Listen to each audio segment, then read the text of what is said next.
Good afternoon.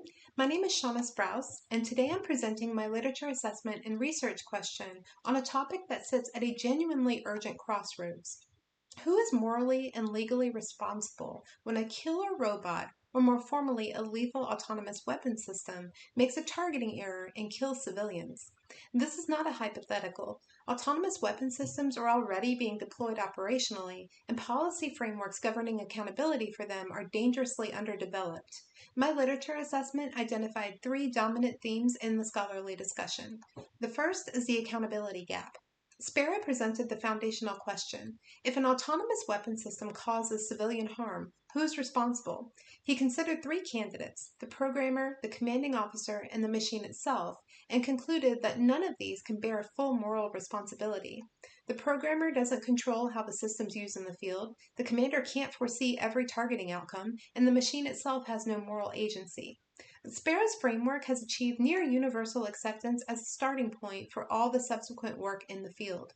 Himmelreich offered a counterpoint, arguing that a commander retains meaningful accountability in an abstract but legally relevant sense, but even he did not resolve the fundamental problem Spera identified. The second theme is meaningful human control, or MHC. Santoni DeCio and van den Hoven argue that human intentionality must both guide a system's behavior and remain traceable when something goes wrong. What's particularly interesting is that three closely allied countries that have lethal autonomous weapon systems, the US, UK, and Israel, hold dramatically different positions on MHC. That diversion is itself a significant policy problem. The third theme from the literature is international humanitarian law. Schmidt and Thurnher examined how autonomous systems relate to IHL's foundational principles of distinction, proportionality, and precaution. Their key conclusion is that the question is not who can technically satisfy those requirements, but who bears legal liability when it doesn't. The literature does have some significant weaknesses. First, there's a damaging disconnect between theory and operational practice.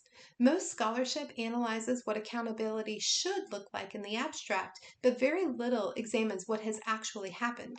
Bode and Hewells are a notable exception. They analyzed Israel's operational use of the Harop loitering munition, but that empirical data has been substantially underused by the broader field. A theoretical framework that cannot be operationalized under conditions of real-world speed, complexity, and political pressure is not a national security policy. Second, the literature almost exclusively focuses on individual accountability, while institutional dimensions are largely ignored. Mechanisms that could distribute accountability more broadly across the defense ecosystem have received almost no scholarly attention. And third, a comparative analysis across close allied democracies is insufficient. The US, UK, and Israel share democratic values and civilian oversight traditions and IHL commitments, but they hold very different accountability standards.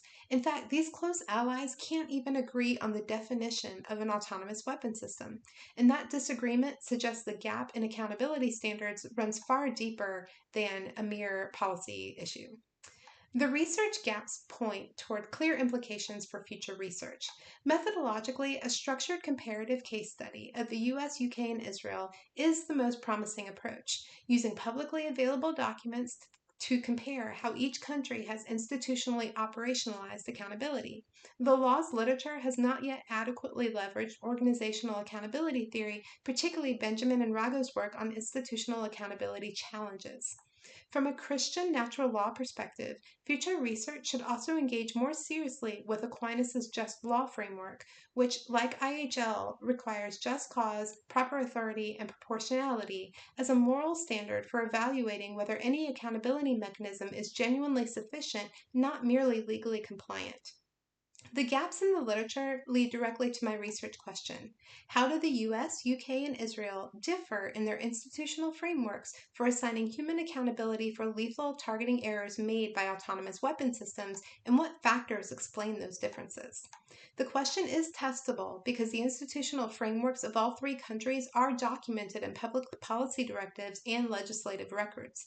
It is falsifiable because a null finding that the countries do not meaningfully differ is a genuine possibility. It fills the identified gap in comparative analysis and invites the organizational examination that the individual accountability literature has long neglected. In closing, the literature is clear that an accountability gap exists, but the question is ultimately about whether we are willing to govern the use of deadly force with the moral seriousness it demands. Thank you for watching, and God bless.